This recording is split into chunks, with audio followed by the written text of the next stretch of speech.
పొంగల్ ఎలా సెలబ్రేట్ చేసుకున్నారో కామెంట్స్లో అయితే చెప్పండి. మేమైతే ఫుల్గా ఎంజాయ్ చేస్తాము. ఇంకా మన బందర్లో ఎగ్జిబిషన్ పెట్టారు కదా, సో మేము కజిన్స్ అందరు కలిసి వెళ్ళామన్నమాట. ఎగ్జిబిషన్ బయట అయితే ఇలా ఫోటోషూట్కి పెట్టారు. ఇంకా లోపలికి ఎంటర్ అవ్వగానే ఆస్ట్రిచెస్ ఇంకా ఇలా కొన్ని బొమ్మలు అయితే ఉన్నాయి.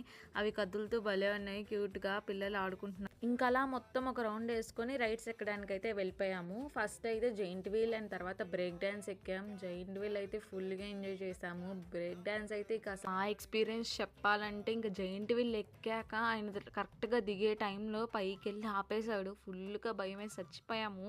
ఇంకా బ్రేక్ డ్యాన్స్ అయితే బాబోయ్ తిప్పుతానే ఉన్నారు. వామిటింగ్ ఒకటే తక్కువ, కొంచెం అయితే కళ్ళు తిరిగి పడిపోతాం, అట్లా ఉంటుంది ఈ బ్రేక్ డాన్స్, తెలిసిందే కదా. మరి ఎగ్జిబిషన్కి వెళ్ళామంటే పాపడ్ తినకుండా ఉంటామా? సో పాపడ్ ఇంకా మంచూరియా పావుబాజీ తినేసి అయితే కొంచెం షాపింగ్ చేసేసి ఇంటికైతే వచ్చేసాం. మీరు ఎలా ఎంజాయ్ చేశారు? మీరు ఎగ్జిబిషన్కి వెళ్ళారా? కామెంట్ చేసేయండి.